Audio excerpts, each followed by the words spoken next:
Party మారతారనే ప్రచారాన్ని కేంద్ర మాజీ మంత్రి భాజపా నాయకురాలు దగ్గుబాటి పురంధేశ్వరి ఖండించారు.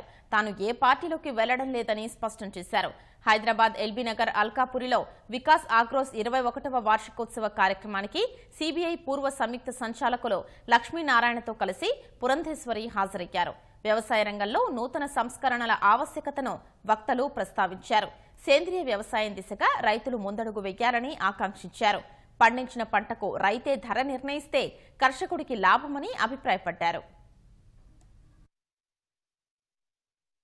ఒక సమూలమైనటువంటి సంస్కరణలు ప్రతి ఒక్క కోణం నుండి కూడా తీసుకురావాల్సినటువంటి ఆవశ్యకత అయితే చాలా ఉంది.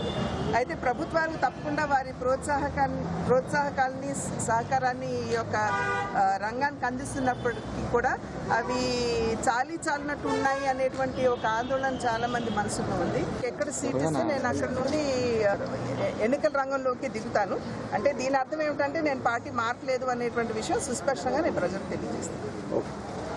క్రమక్రమంగా భూమిలోని సారం తగ్గిపోవడం, తర్వాత ఈ కెమికల్ ఫెర్టిలైజర్స్ వీటిలో వాడడం వల్ల కూడా ఆరోగ్యం మీద కూడా ప్రభావం చూపుతున్నందువల్ల ఆర్గానిక్ సైడ్ కూడా ఆయన మైక్రో న్యూట్రియన్స్ తయారు చేయవలసిందిగా కోరడం జరిగింది. అదేవిధంగా రైతు వ్యాపారంలో కూడా రైతు దిగాలి, ఒక వ్యాపారిగా కూడా రైతు ఆలోచించాలన్నది మా సంకల్పం. కాబట్టి ఆ సంకల్ప బలం మీ ద్వారా కూడా రైతులందరినీ ఒక తాటి మీదకి తీసుకురాగలిగితే రైతు మధ్యలో ఈ దళారీ వ్యవస్థ ఏదైతే ఉందో దాన్ని కనుక మనం అంతమొందించగలిగితే ఖచ్చితంగా రైతు పరిస్థితి బాగవుతుందన్నది మా అభిప్రాయం.